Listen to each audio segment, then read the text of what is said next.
안전진단 없이 재건축이 가능한 재건축 패스트 트랙법이 드디어 국회 본회의를 통과했습니다.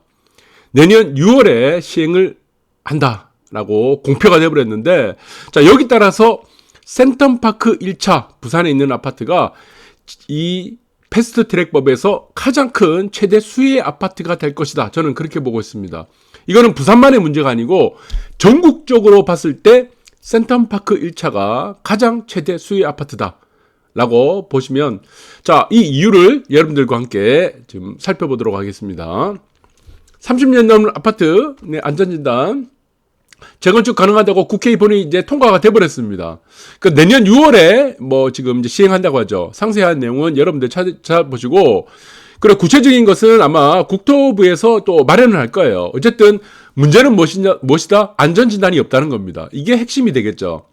기존에는 구조 안정성을 높이거나 낮춰서 이렇게 조절을 했었는데, 이제는 안전진단 자체가 없이 재건축이 가능하고, 여기에 따라서 재건축 기간 3년 단축될 것이다. 문제는 무엇입니까? 가장 이렇게 하는 거에 이제 발등에 불 떨어진 겁니다. 공급입니다. 공급. 내년부터는 이제 공급이 단절됩니다. 전국적으로 공급이 단절되기 때문에 이 부분들이 이제 급하게 뭔가 여야가 합의를 한 것 같아요. 그래서 지금 안전진단 없이 뭐 이렇게 막 얘기가 나옵니다. 뭐 자세한 내용들은 여러분들 찾아보시기 바라고, 중요한 것은 무엇이냐? 예, 도시 및 주거환경 정비법이라고 하죠. 도정법. 여기에 보시면은, 자, 이거를 지금 개정을 하는데 어떻게 됐습니까? 날치기가 아니죠. 날치기 법안은 금방 바뀌어버립니다. 정권이 바뀌거나 아니면은 여대 야소가 돼버리면 또 바뀌어버려요.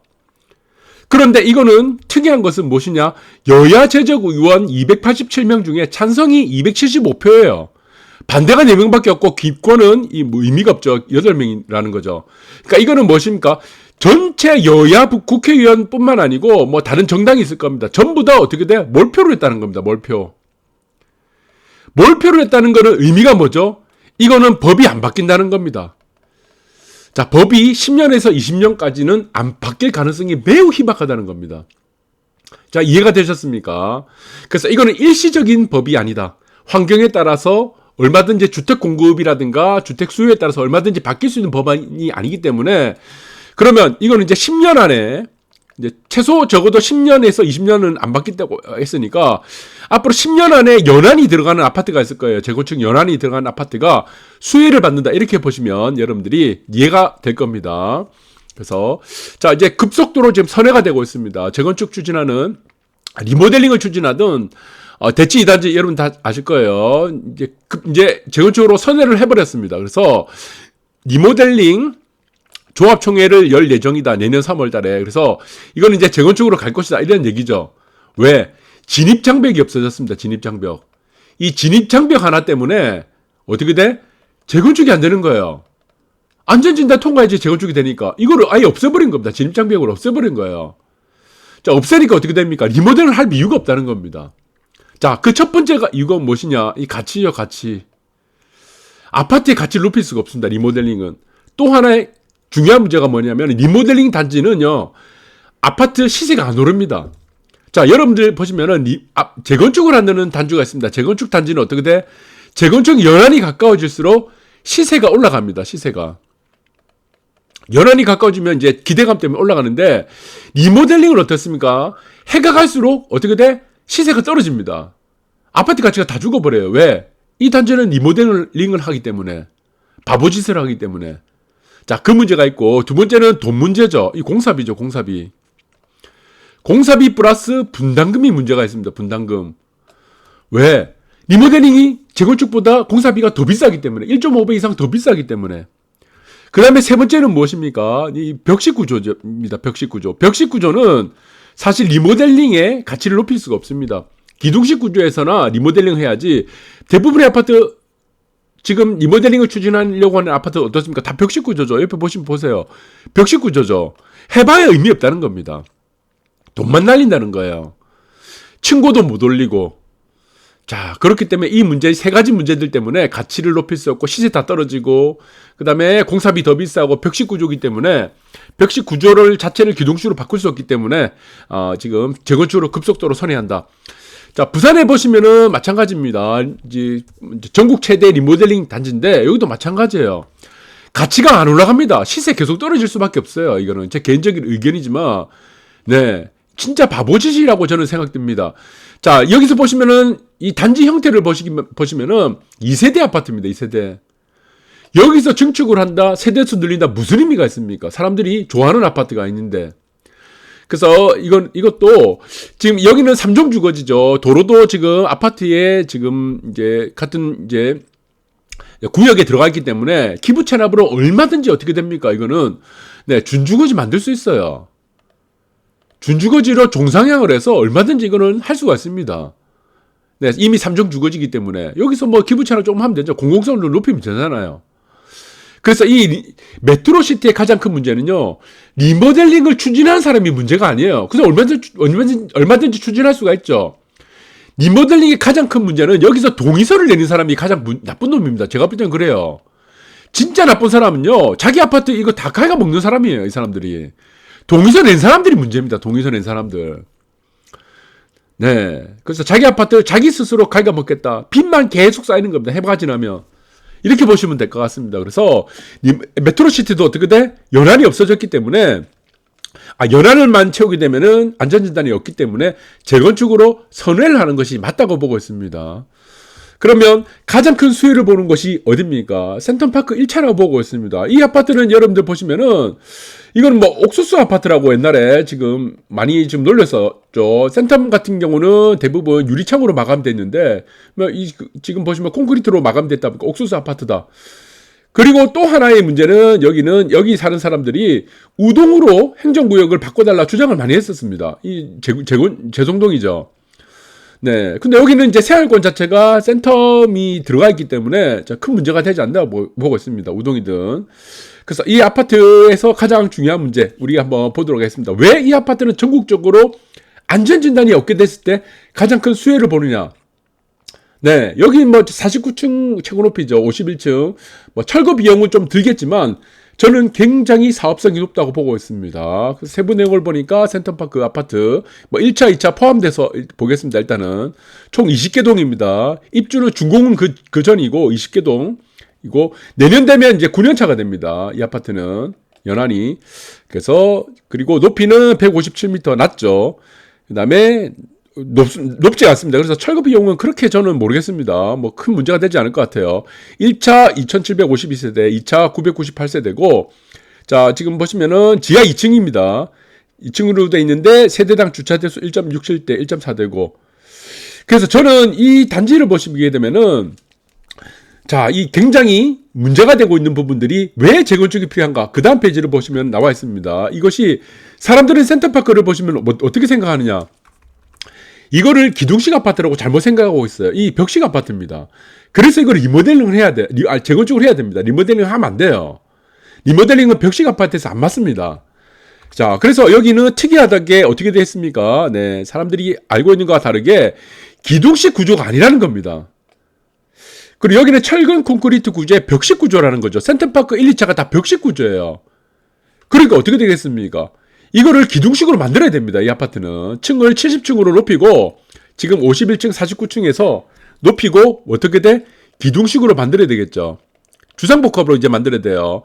그리고 이 아파트 같은 경우는 지금 벽식 구조이기 때문에 층간소음도 나타날 수가 있다는 겁니다. 층간소음도 뭐 세대의 뭐 위층이 어떤 사람에 따라 다르겠지만 이제 기둥식으로 전환을 해야 되겠고, 그리고 여기는 지구 단위 계획도 봐야 되겠죠. 지구 단위 계획도 어떻게 지금 설정되어 있느냐, 거기에 따라서 최고 높이 이런 것들을 봐야 됩니다. 그래서 지금부터 미리 준비를 해야 됩니다. 자, 그런 부분들을 여러분들이 잘 보시기 바라고. 자, 그래서 여기를 지금 보시면은 용적률을 한번 볼게요. 용적률을 보시면은 이 아파트가 556%입니다. 그리고 건폐율은 높죠.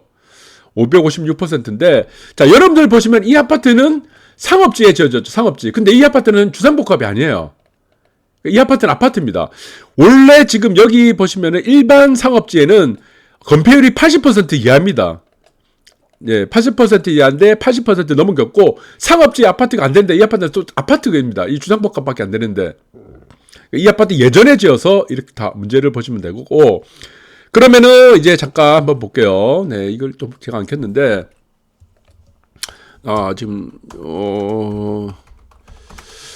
자, 이 그림을 잠깐 보겠습니다. 그러면 용도를 한번 잠깐 보도록 하겠습니다. 용도를 잠깐 한번 보도록 하면은, 자, 센텀파크가 이쪽에 있죠. 제송동에 있는데, 이쪽에 있고, 자, 여기서 중요한 게 무엇이냐? 역세권 아파트죠. 역세권 아파트에 1차, 2차 이렇게 되어 있죠. 그래서 이거를 지적도를 잠깐 보겠습니다. 지적도를 보게 되면은, 자, 일반 상업지역으로 되어 있습니다. 일반 상업지의 역세권 아파트입니다. 그럼 이거는 역세권 개발도 가능해요. 역세권 개발도 가능하기 때문에 여기는 추가적으로 인센티브, 용적률 인센티브까지도 받을 수 있다. 이렇게 보시면 될 것 같습니다. 그래서 지금 같은 경우는 앞으로도 마찬가지입니다. 인구 변화가 가져다 주는, 인구 감소죠. 가져다 주는 변화는 부산 지역에서는 해운대, 앞으로 재개발 전국적으로 해운대하고 광안리 정도를 제외하고는 사실상 저는 사업성을 만들거나 분양성을 기대하기 저는 어렵다고 보고 있습니다. 자, 그런데 지금 이제 센텀 라인을 보시게 되면은 재건축이나 필요한 단지들이 있습니다. 그쪽에서도 가장 중요한 것이 무엇이냐? 상업지가 있느냐 없냐죠. 사업성이 높기 때문에. 그 다음에 준주거지입니다. 준주거지. 주거지고, 세 번째는 역세권. 일반 주거지 중에 역세권을 갖고 있냐, 이 세 가지에 포함이 돼야 됩니다. 해운대, 광안리 중에 이렇게 보시면 되고, 자, 그 중에서도 이제 센텀파크 1차가 가장 큰 수요를 본다고 했죠. 여기 있는 센텀파크 1차. 왜? 강을 끼고 있어요. 1선이 1선. 여기는 1선 아파트다. 이렇게 보시면 되고, 그 다음에는 2차가 될 것 같고, 그 다음에 지금 수혜를 보는 아파트가 저는 동부올림픽이라고 보고 있습니다. 이것도 마찬가지죠. 역세권이죠. 역세권에 있는 아파트고, 그 다음에 어디냐, 이 대우마린 1, 2차, 3차까지도 수혜를 본다. 여기는 3종 주거지입니다. 3종. 여기는 준주거지고, 그 다음에 수혜를 보는 아파트가 백스코 옆에 있는 사만입니다. 여기 사만 아파트가, 여기는 2종 주거지지만, 3종 주거지지만 여기도 마찬가지죠. 여기도 대우마리나와 같게 마찬가지로 여기도 준주거지가 가능하고, 여기도 이제 리모델링을 하면 안 됩니다. 그리고 사만 같은 경우는 좀 특이한 게 뭐냐 그러면은 대우만이나 1, 2차나 동부올림픽과 다른 게 무엇이냐. 여기는 백스코역을 중심으로 해서 백스코역 있죠. 여기 두 개 끼고 있죠. 더블 역세권에 여기 면적이 어떻게 됩니까? 350m 안에 전부 다 포함됩니다. 네, 삼정 주거지에 350m 전부 다 포함되기 때문에 자, 그 다음에 센텀파크 다음으로, 그 다음에 동부올림픽 다음으로 수혜를 본다. 이렇게 보시면 되고, 그 다음에 또 수혜를 보는 것이 어디냐? 우동롯데. 여기도 역세권이죠. 우동롯데도 수용을 본다. 수혜를 보는 곳이다. 이것도 용적률 인센티브가 가능합니다. 네, 역세권 개발. 그 다음에 준주거지도, 요거는 이제 기부 채널을 통해서 공공성을 얼만큼 하느냐에 따라서 가능하기 때문에 사업성이 높다. 이렇게 보시면 될 것 같아요. 그래서 앞으로 투자를 대상으로 한다면은 저는 이제 10년 정도를 이제 길게 본다면 센터파크 1차가 될 것 같고, 그 다음 2차, 그 다음에 동부올림픽, 대우마리나, 동부올림픽은 준주거지니까 대우마리나, 네, 대우마리나와 센터 사막, 그 다음 우동롯데 이렇게 보시면 될 것 같습니다. 나머지는 저는 해운대 광안리를 제외하고는 저는 큰 의미는 없다고 보고 있습니다. 예, 그래서 사업성도 의미가 없다 이렇게 보시면 되고, 그럼 여기서 또 중요한 게 있습니다. 여기는 또 지구 단위 계획이 아마 나와 있을 거예요. 저는 살펴보지 않았는데 지구 단위 계획이 설정되어 있을 겁니다. 그런데 아니 미풍 선생은 여기가 내년 되면 이제 내년 6월이 시행된다고 했죠. 이제 재건축 없이 패스트트랙법이. 그럼 이제 여기 이제 9년 차에 내년이 9년 차예요. 그런데 무슨 지금 이 난리를 치느냐. 재건축을 왜 지금 준비하라고 하느냐. 아니 그때 가서 준비를 하면 되는데 센터파크 뭐 지금 1차, 2차 뭐 지금 뭐 운영을 하느냐, 논리냐 이렇게 생각할 수도 있지만 여기가 지구 단위 계획이 있으면 어떻게 됩니까? 세부 내용을 보시면 높이 같은 거, 최고 높이 같은 게 설정되어 있을 거예요. 그리고 뭐 용적률이라든가 용도라든가 있을 겁니다. 이거를 바꿔야 됩니다. 나중에 재건축을 제대로 하려면. 그럼 기간이 3년에서 기본적으로 5년 정도는 걸리겠죠. 그래서 미리 지금 어떻게 됩니까? 네, 미리 여러분들이 지금 이거는 센터파크 주민들하고 협의가 돼야 됩니다. 네, 협의가 충분히 돼야 된다. 그리고 여기는 입대비가 지금 이제 재건축에 대해서 개입을 하면 안 됩니다. 절대로 입대비가 개입하면 안 되고, 네, 재건축을 추진하는 어떤 지금 이런 지금 합의를 만들어서, 네, 이렇게 지금 만들어야 된다. 따로 단체를 만들어야 된다. 이렇게 보시면 될 것 같아요. 그래서 지금은 이제 준비를 해야 돼요. 네. 이제 이런 하나의 컨센서스를 지금 만들어가지고, 앞으로 방향 같은 거를 설정하는 이제 컨센서스를 만들어가지고, 1차는 따로, 2차는 따로 이렇게 됩니다. 그래서 같이를 하든지. 어쨌든, 제가 볼 때는 센터파크 1차가 가장, 저는 대한민국 전체를 봤을 때, 이 지금 6월 달에 시행된 이후로는 수혜를 본다. 이렇게 보시면 될 것 같습니다. 네. 자, 그리고 미리 준비를 해야 된다 말씀드렸죠. 그래서 지금 여기는 일반 상업지라고 했죠. 556% 일반 상업지의 556% 센터파크 1차 556%고 건폐율이 아까도 말씀드렸죠. 86%라고 했죠. 초과가 되어 있습니다. 이거는 건폐율은 의미가 없어요. 재건축하게 되면은 80% 이하로 맞추면 되니까. 근데 여기는 법상 용적률이 어떻게 되어 있습니까? 최대가 1300%까지 나와 있습니다. 1300%까지 줄 일은 없겠죠. 어쨌든 법상 용적률 일반 상업지 1300%까지니까 556%에서 1300%니까 굉장히 사업성이 높다는 겁니다. 자, 이렇게 보시면 될 것 같아요. 그래서 이거는 이제 앞으로 뭐 공공성이라든가 기부 체납을 통해서 뭐 조율을 하면 될 것 같습니다. 그래서 그 전에 뭐라고 했습니까? 지구 단위 계획이 어떻게 나와 있는가, 현재. 그래서 지금 미리 움직여야 된다 말씀드렸습니다. 그리고 센터파크 아파트 같은 경우는 마찬가지로 지금 이거를 무한대로 층수를 올리면 안 됩니다. 네, 지금 용적률이 남아있기 때문에 이거는 최대 70층으로 하시면 돼요. 70층을 넘어가서는 재건축 안 됩니다. 불가능합니다. 공사비가 달라집니다. 완전히 달라지기 때문에 49층 이후부터는 또 달라지고, 이거는 이미 49층, 51층까지 되어 있기 때문에, 네. 그리고 여기서는 또 효율적인 어떤 건물 배치를 만들어야 되기 때문에 70층으로 해야 되고, 이거는 또 두 가지 방식이 있겠죠. 자, 이렇게 되면은 비례율을 낮추는 방식이 있겠습니다. 비례율을 낮춰가지고 일반 분양, 네, 조합은 일반 분양가를 높이는 방법으로 해서, 네, 이거를 분담금을 낮추는 방법으로 해야 될 것 같습니다. 자, 그렇게 되고 70층을 마지노선으로 설정을 해라. 32피치처럼 99층으로 간다 이러면은 망합니다. 이거 나중에 대출 안 돼요. 건설사 못 들어옵니다. 왜?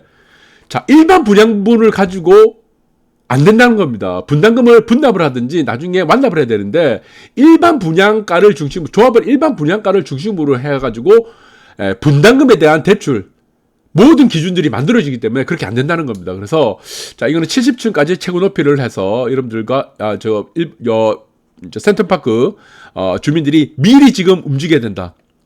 나중에 지금 연한이 차가지고 그때 가서 설레발친다 그러면 큰일 납니다. 네, 여기서는 지구 단위 계획이 아마 있을 것 같아요. 있을 것 같기 때문에 미리 다 알아보시고, 그리고 이 단지 내에 있는 모든 분들이 컨센서스를 지금 어떤 시장의 컨센서스 아니면 재건축에 대한 컨센서스 이런 것들을 만들어 가지고 잘 만드시기 바라겠습니다. 여기서 만약에 리모델링을 추진한다 이런 사람 나오면 당장 추방시키세요. 추방. 리모델링 절대로 하면 안 됩니다. 절대로 리모델링은 여러분들 이쪽에 사시는 분들 시세 다 갉아먹고 가치를 다 붕괴시키는 일이다.